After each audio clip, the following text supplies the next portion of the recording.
Uy, nandiyan kayo ha. Sam TV, nagbabalik.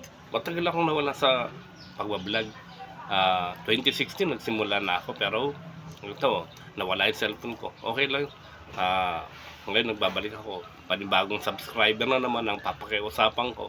Pero sana makabalik ako. Ngayon magbablog ako. Iba't iba na, hindi ako magpo-focus sa politika. Kasi politika ako nun eh. Ngayon ibahin ko na politika, Bible, iba't iba. Nakikita ko sa politika ngayon ang gulo, no? May nangyari ng yung isang pinanonood kong vlogger na si Mima. Nangyari sa kanya hindi maganda dahil sa bagay yung nung makita ko nga yung paghumura niya dun sa nakaalitan niya sa traffic. Hindi tama yun dahil sobra yung paghumura niya. Kumbaga nakita ko siya sa tunay na buhay na ganun pala siya sa tunay na buhay na ibang klase yung mukha niya.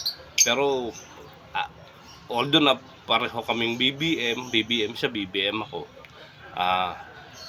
pero yung sinasabi niya tungkol kay BP Sara na ganito, nagpunta sa ibang bansa, pangit din yun. Dapat yung mga ganong bagay na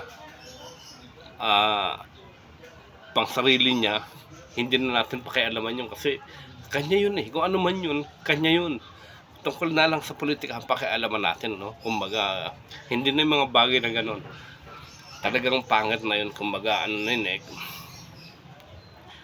Ano na yun, grounded ka na dun sa ganon, no? Hindi na, kumbaga, ang ano na nun eh, sobrang lalim na ng pakikialam, pati yung pansarili niya, yung pribado niyang buhay, pinakialaman mo na, no? Pakialaman natin yung politika lang. Kung may ginawa siyang mali sa politika, doon tayo magsalita. Pero yung mga ganong bagay na masyado ng hindi magandang pakinggan, talagang mali na yun. Kahit sasabihin kong pareho kong BBM, hindi ko siya tinitignan sa lahat ng bagay na tama rin. May mali din. Pero nalulungkot din ako dahil nangyari sa kanya isang bagay na napakabata niya pa.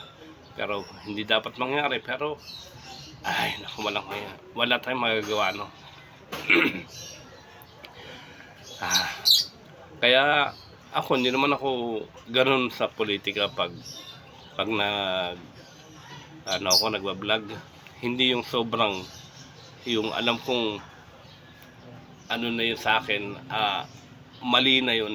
Hindi ko na kung nakikialam ako tungkol lang sa politika, pero hindi mga ganong bagay na pansarili niya na yun, o yung sa kanya na yun, bahala na siya dun eh. Kumbaga, siya ang may gusto nun, no?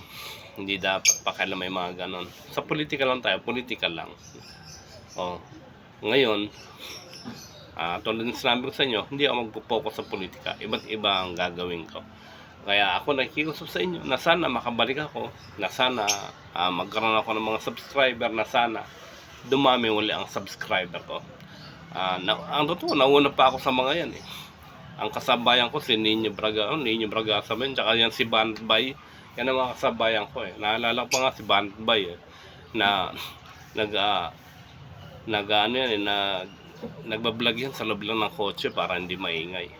Yung mga ganun. Kasabayan ko yan si Bandbay. Kaya lang ako hindi nagpatuloy sila. Kaya ngayon babalik ako. Sana makabalik. Salamat.